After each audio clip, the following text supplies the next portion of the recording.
여러분 많이 들어보신 이야기겠습니다만은 초등학교 3학년 시험지에 이런 문제가 나왔답니다. 술에 취해 거리에서 큰 소리를 지르거나 노래 부르는 것을 사자성어로 무엇이라고 하는가? 힌트는 가로 끝남. 정답이 뭐예요? 고성방가죠. 근데 아이들이 각각 이렇게 답을 했어요. 고음불가, 이럴 수가, 미친 건가? 그런데 한 아이가 적은 답에 선생님은 그만 뒤집어지고 말았습니다. 그 아이는 이렇게 적었어요. 아빠인가? 여러분, 오늘 말씀에 술 취하지 말라, 성령 충만을 받으라 이렇게 말씀해서 바로 이 말씀 때문에 종종 교회 안에서는 술 취함과 성령 충만을 비교하여 하는 말을 듣습니다. 어떤 글을 보니까 술 취함과 이 성령 충만이 5가지 공통점을 가지고 있다 이렇게 해서 쭉 재미나게 썼던데 제가 그 타이틀만 소개해 드리겠습니다. 첫째, 둘 다 취한다. 둘째, 용감해진다. 셋째, 혀 꼬부라지는 소리를 한다. 아마 성령 충만은 방언 때문에 그렇게 이야기한 것 같아요. 넷째, 제정신이 아니다. 다섯째, 큰 소리로 노래를 부른다. 여러분, 우리 모두는 다 성령 충만을 받기를 원합니다. 그러면 언제 어떻게 할 때 성령 충만을 받고 성령 충만한 상태를 유지할 수가 있는가? 그것은 바로 하나님의 말씀과 성령의 감동에 순종하는 삶을 살 때입니다. 하나님의 말씀에 우리가 온전히 순종하고 성령께서 우리를 감동시키실 때 전적으로 순종할 때 무슨 일이 일어나냐면 그때 성령 충만과 더불어 부흥이 일어납니다. 여러분, 부흥이라고 하는 것은 숫자가 늘어나고 교인 수가 불어나는 것을 부흥이라고 말하지 않습니다. 부흥이라고 하는 말은 영어로 리바이벌이라고 하는데 이 리바이벌이라고 하는 말 자체가 다시 살아난다라고 하는 뜻이에요. 원래의 상태로 회복된다라고 하는 그런 의미를 가지고 있습니다. 사실 교회 역사적으로 수많은 부흥운동들이 있었어요. 물론 그 이전에도 많이 있었지만 20세기에 들어서는 가장 첫 번째로 1904년에 영국 웨일즈 지방에서 일어났었던 웨일즈 부흥운동이 있었고 또 1906년에는 미국 캘리포니아 아주사 지역에서 있었던 아주사 부흥운동이 일어났습니다. 그리고 이제 그 바람이 한반도에까지 불어와서 1907년 평양 대부흥으로 이어졌고 또 최근에는 작년이죠. 여러분 뉴스를 접해 보셨을 거예요. 작년에 미국의 에즈버리 대학에서 이 성령의 역사가 나타나서 기도가 끊이지 않고 예배가 끊이지 않는 그런 은혜가 있었습니다. 그래서 이 에즈버리 부흥운동이 있었습니다. 그런데 이것들은 다 심령 깊은 곳에서부터 쏟아나오는 회개와 함께 시작되어서 강력한 성령의 역사로 나타난 부흥운동들이었습니다. 그런데 이 시대마다 일어났었던 이 부흥운동들에는요, 신비한 현상이 함께 동반했어요. 가장 대표적으로는 신유의 은사, 병고침의 기적들이 나타났고 또 집단 방언이 터지기도 하고 그야말로 다양한 그런 현상들이 나타났다는 것입니다. 그런데 그 부흥운동들이 나타날 때마다 거기서 일어났던 현상들이 다 똑같지는 않습니다. 다양한 현상들이 나타났어요. 어떤 부흥운동들에서는 특별히 병든 자가 치유받는 기적의 역사가 많이 나타났는데 또 다른 부흥운동에서는 이번에는 신유의 은사는 전혀 나타나지 않고 다른 은사들이 나타나는 그런 일들이 많이 있습니다. 여러분, 그런데 성령 충만을 받고 부흥이 일어날 때에 시대를 초월하고 공간을 초월하여 일어나는 공통적인 현상들이 있다는 거예요. 바로 오늘 본문이 그것을 말씀해 주고 있습니다. 3가지입니다. 19절에는 다양한 찬양이 터져 나오고 20절에서는 감사가 고백되어지고 21절에서는 예수 안에서 피차 복종하는 일이 생겨난다는 것입니다. 부흥운동이 일어날 때마다 하나님께서 부흥의 역사를 일으키실 때마다 이 3가지는 공통적으로 나타난 현상이었다는 것입니다. 오늘 말씀을 통해서 성령 충만을 받을 때 우리 속에서 일어나는 현상들을 우리가 살펴보고 나의 신앙에서 하나님과의 관계, 성령님과의 관계, 내 영적 상태를 진단하고 점검하고 회복하여 성령 충만한 신앙생활을 하게 되기를 바랍니다. 특별히 찬양과 감사가 성령 충만의 증거임을 깨달아서 하나님 앞에서 찬양과 감사가 끊어지지 않는 삶을 살아가는 우리 모두가 될 수 있기를 주님의 이름으로 축복합니다. 먼저 오늘 본문 19절 말씀을 함께 읽겠습니다.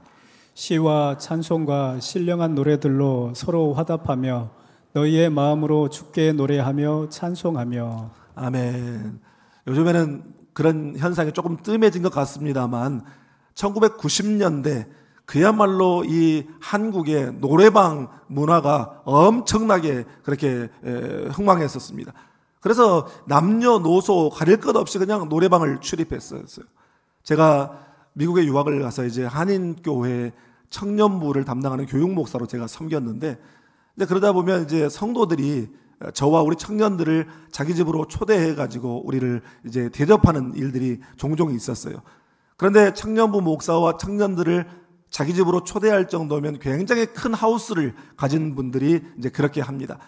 그런데 여러분, 그 당시에 이제 이 노래방이 한국에서는 굉장히 유행했는데 미국에는 노래방이 없잖아요. 물론 지금은 뉴욕이나 LA 같은 데 가면 노래방이 있습니다. 그런데 그때는 노래방이 없으니까 큰 집을 짓거나 큰 집을 사면 어떤 가구를 드릴까? 어떤 전자제품을 거기에 넣을까? 그걸 고민하는 것이 아니라 어떤 노래방 기기를 넣을까? 그 당시에는 금형이 최고였어요. 그래서 금형기기 뭐 이런 것들을 거기다 설치해가지고 그렇게 노래에 진심인 한국 사람들이 그렇게 이제 지하실에 내려가서 또 따로 마련한 그 방 안에서 그렇게 노래를 부르곤 했습니다. 여러분, 그런데 성령의 공동체인 교회도 말 그대로 시도 때도 없이 노래를 부르는 곳입니다. 오순절 성령 강림을 통해서 교회가 생겨났죠. 세상에서는 생소한 집단이에요. 그런데 그 생소한 집단이 도대체 뭐 하는 곳인가? 그 당시에 세상 사람들이 교회를 바라보고 평가하고 기록한 그 문헌이 남아있어요. AD 112년, 그러니까 주후 112년에 소아시아의 총독이었던 플린이라고 하는 사람이 당시 로마 황제 트라이안에게 보낸 서신서, 그 문서가 발견되어졌습니다. 로마 황제의 형상에 존경을 표하기를 거부하는 크리스찬들을 어떻게 다루어야 될까요? 라고 하는 질문과 더불어서 크리스찬들은 정한 날 미명에 항상 모여서 그리스도를 마치 신인 것처럼 그에게 계속해서 찬양을 불러 바치는 무리들입니다. 이렇게 그는 편지에 적었습니다. 그러니까 이방인의 눈에 비친 교회란 어떤 곳이냐? 그리스도인들이 모여서 그들이 하나님으로 섬기는 그리스도께 계속해서 찬양을 불러 바치는 집단이다. 바로 그런 말입니다. 여러분, 우리 교회도 보십시오. 우리 본당에서 이렇게 찬양하며 하나님 앞에 예배합니다. 여러분, 우리 본당뿐만 아니죠. 1층에서는 소예배실에서 또 1교육관, 2교육관의 각 층마다 방마다 예배하며 찬송을 부릅니다. 그런데 우리는 이렇게 가만히 앉아서 찬송을 부르지만 우리 다음 세대부 예배에서는 찬송 부를 때 가만히 앉아있지 않아요. 율동하고 일어서서 그냥 신바람 나게 몸을 흔들어대면서 그렇게 찬양을 부릅니다. 우리 교회에 남성 워십팀, 다비드 워십팀이 있잖아요. 그런데 특별히 찬양 율동에 거의 전문가적 수준을 보이고 있는 한 남집사가 있어요. 누군지 여러분은 아실 거예요. 그런데 그분은 그야말로 이 찬양 율동을 할 때 진심이거든요. 그런데 우리 교회에 언젠가 그분의 사촌형이 신앙생활을 쉬다가 우리 교회로 등록을 했어요. 그런데 자기 동생이 5월 달에 그 버스킹 한다고 하면서 앞에서 막 율동하고 하는 것을 보면서 혼잣말로 뭐라고 하냐면, 제가 저런 애가 아닌데, 제가 앞에서 나가서 저렇게 춤추고 하는 애가 아닌데, 그렇게 이야기를 하는 거였어요. 여러분, 청춘 남녀가 사랑에 빠졌다라고 하는 증거가 뭔지 아십니까? 첫 번째로 세상이 아름답게 보인답니다. 두 번째로 사람이 유치해져요. 그리고 노래를 즐겨 부르게 돼요. 그리고 뭐냐면 세상에 평소에 관심도 없었던 세상 사랑 노래 유행가 가사가 자기 이야기처럼 느껴진다고 그래요. 여러분, 성령 충만하다라고 하는 것은 하나님의 영이신 성령님에게 완전히 사로잡혀 버렸다는 것을 의미하는 것이에요.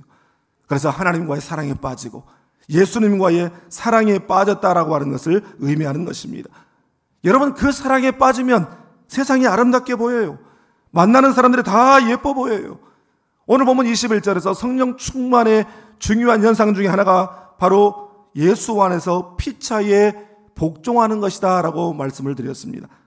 아니, 군대의 상관이나 직장의 상사한테도 복종하기 싫은데, 학교 선생님한테도 복종하기 싫고, 심지어 부모님한테도 복종하기 싫은데, 부부간에, 더구나 교회 안에 신앙공동체 안에서 형제 자매 간에 피 차이에 복종한다. 여러분, 이게 말이 되는 이야기입니까? 그런데 말이 됩니다. 사랑에 빠지면 상대방에게 뭐 순종이든 복종이든 그런 거 따지지 않고 다 할 수 있어요. 성령님에게 완전히 사로잡혀서 하나님과 사랑에 빠지게 되면 꼴 보기 싫은 사람이 없어요. 그냥 다 예뻐 보여요. 평소에는 이 상대방이 실수를 하면 그게 그렇게 마음에 걸리고 눈에 가시처럼 느껴지고 불편했는데, 실수를 해도 그럴 수도 있지, 다 이해가 돼버려요. 다 용서가 돼버리고 사람 때문에 스트레스를 받지 않게 되는 것입니다. 나는 여러분들이 이런 은혜를 받게 되기를 주님의 이름으로 축복합니다. 그리고 하나님과의 사랑에 빠지게 되면 찬양이 막 절로 나옵니다. 그리고 그 기쁨을 주체할 수 없기 때문이에요. 저는 미국에 살면서 흑인들 예배하는 장면들을 많이 봤거든요. 여러분, 우리는 예배 시간 딱 1시간 정해놓고 1시간 넘어가면 막 못 견디잖아요. 근데 흑인들은 1시간이 뭐예요? 서너 시간은 기본으로 그냥 예배 드립니다. 그리고 찬양을 하면 우리는 딱딱 정해진 이 칼군무로 율동을 하는데, 그 사람들은 그냥 막 춤이에요. 저마다 자기 그냥 취해가지고 찬양을 하면서 춤을 추면서 그렇게 하는데, 흑인들의 특징이 또 뭐냐면, 여러분들은 예배 시간에 그냥 조용히 앉아서 듣잖아요. 그리고 이제 아멘 정도는 하지만, 근데 흑인들은 이 설교를 들으면서도 왜 이렇게 추임새를 넣는지, 뭐 설교를 하다 보면 아멘, 프레이즈 갓, 뭐 계속해서 그렇게 추임새를 넣습니다. 왜 그래요? 기쁨을 주체하지 못하기 때문이에요. 그냥 가만히 있지 못하겠는 거예요. 그런 은혜가 그 안에서 너무 샘솟아 솟아나니까 그렇게 하는 것입니다. 여러분, 이처럼 은혜 받으면 찬양을 멈출 수가 없는 것입니다. 여러분, 흔히들 말하기를 찬양을 곡조 있는 기도다, 이렇게 말을 합니다. 찬양이 곧 우리의 신앙 고백이고, 찬양이 곧 하나님과의 기쁨의 대화이고, 찬양이 곧 우리 속에 있는 소원을 아뢰는 간구이기 때문입니다. 사랑하는 여러분, 그러므로 찬양으로 기도하고, 찬양으로 성령 충만하고, 찬양으로 기쁨 충만한 삶을 살아가는 저와 여러분 되시기를 주님의 이름으로 축복합니다. 다음으로 본문 20절 말씀을 함께 읽겠습니다. 범사에 우리 주 예수 그리스도의 이름으로 항상 아버지 하나님께 감사하며. 아멘. 성령 충만하면 반드시 나타나는 현상 중에 하나가 뭐냐면 감사입니다. 그런데 오늘 본문에서 그냥 감사하라라고 하지 않고 뭐라고 합니까? 범사에 감사하라 그랬어요. 오늘 기도하신 김 집사님도 그 말씀을 인용하셨습니다만, 데살로니가전서 5장 16절로 18절, 항상 기뻐하라, 쉬지 말고 기도하라, 그리고 범사에 감사하라. 거기서도 범사에 감사하라고 말씀하고 있어요.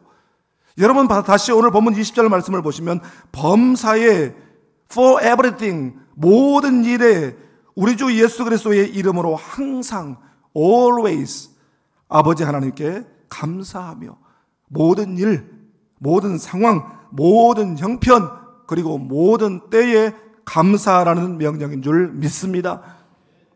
손경민 목사님이 만든 찬양 중에 감사라고 하는 찬양이 있습니다. 우리 나중에 결단의 찬양으로 부르겠습니다만, 그 1절 말씀의 가사에 보면 오늘 숨을 쉬는 것 감사, 나를 구원하신 것 감사, 내 뜻대로 안 돼도 주가 인도하신 것 모든 것 감사, 내게 주신 모든 것 감사, 때론 가져가심도 감사, 내게 고난 주셔서 주 뜻 알게 하신 것 모든 것 감사.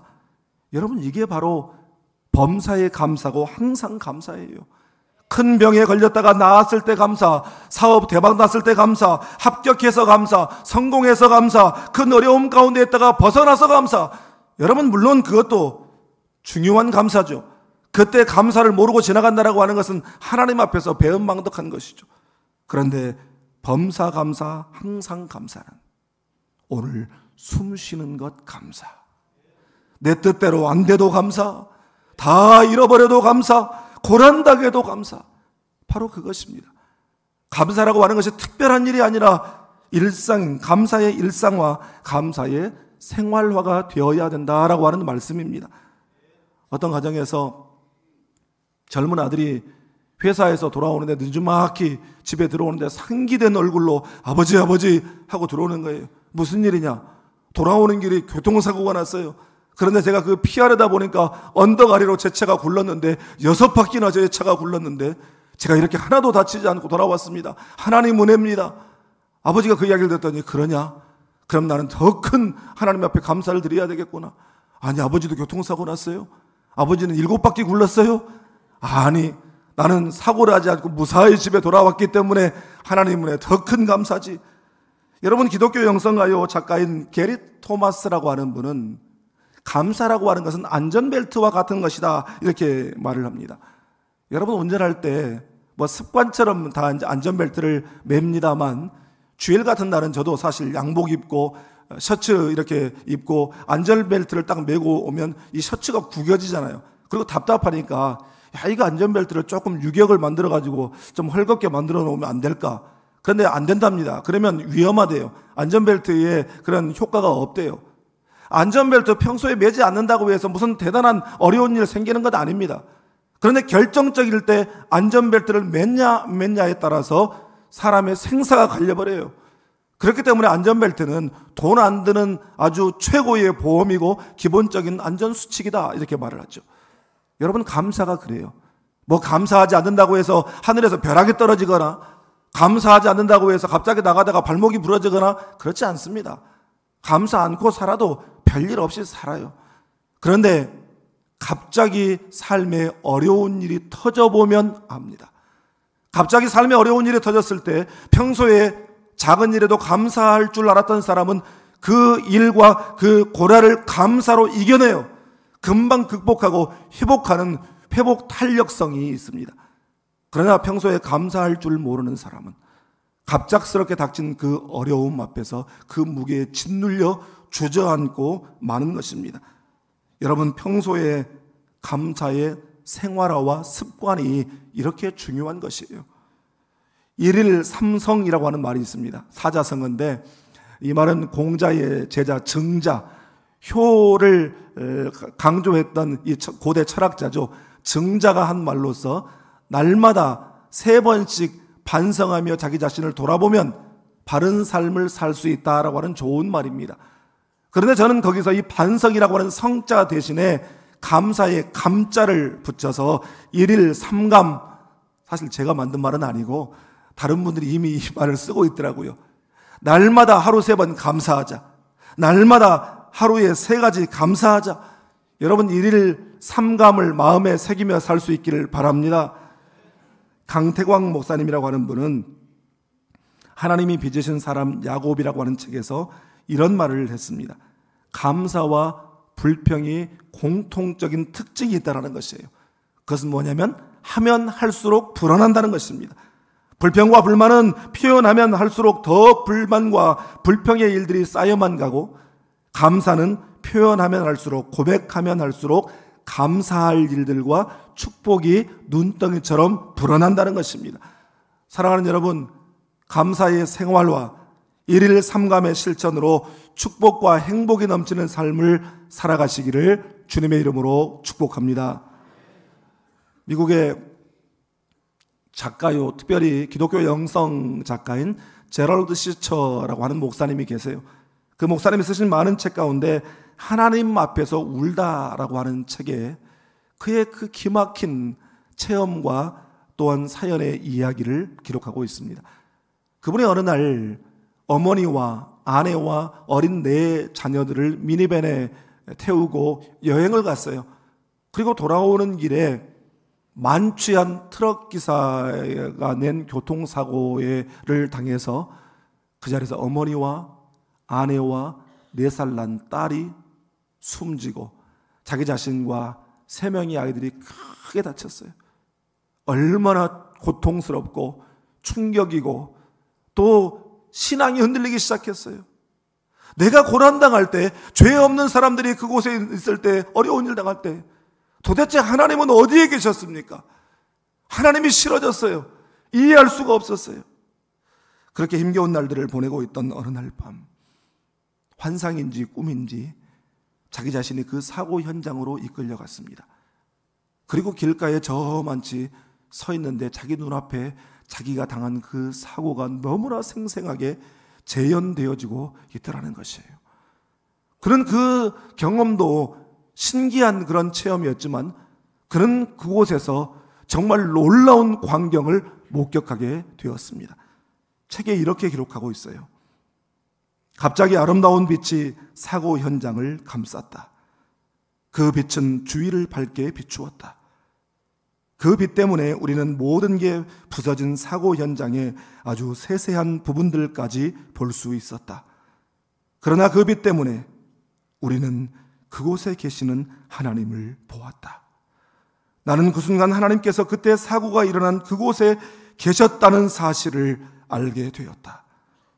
하나님께서는 우리가 사랑하는 사람들을 천국으로 맞아들이기 위해 거기에 계셨다. 하나님께서는 또 우리를 위로하시기 위해 거기에 계셨다. 그분은 사고에서 살아남은 우리를 새로운 삶의 길로 보내시려고 거기에 서 계셨다. 그는 비로소 자기가 겪은 그 사고의 현장에도 하나님은 도대체 그때 어디 계셨습니까? 항변하며 울부짖었는데 하나님이 바로 거기에 계신다는 사실을 깨닫게 됐어요.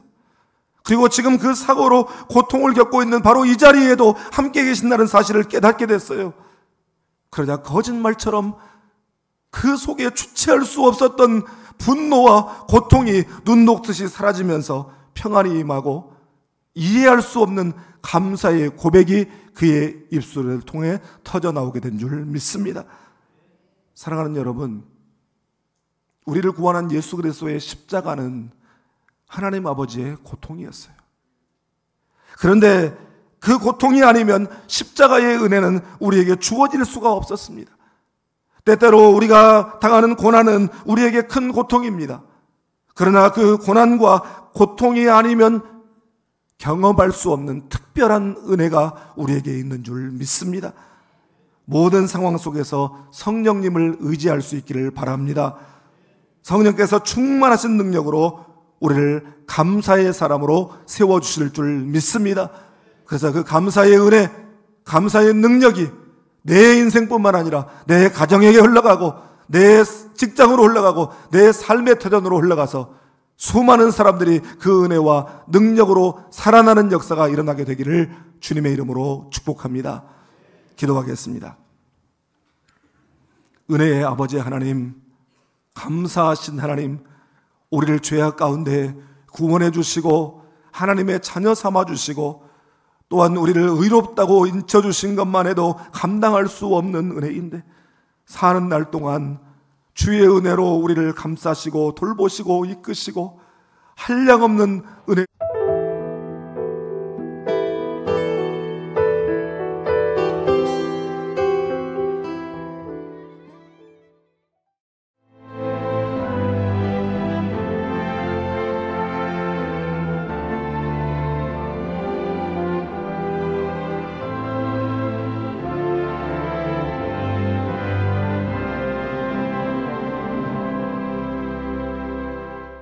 여수는 섬과 바다를 연계하는 5개만의 보전과 균형 개발을 통해 여수만 르네상스 시대를 열어가고자 합니다.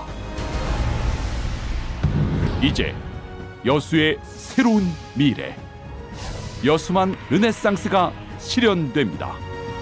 누구보다 먼저, 누구보다 빠르게 미래를 준비해온 전라남도. 교육과 삶, 여행 같은 일상은 행복으로, 미래에 한 발 더 가까이 대한민국의 산업을 지탱하는 그 힘은 전라남도에 있습니다. 푸른 바다와 청정자연, 한국의 깊은 숨결을 간직한 곳. 맛과 멋이 어우러진 전 세계인들의 축제의 장소. 전라남도가 여러분을 기다립니다. 명품 관광도시 전남으로 오세요.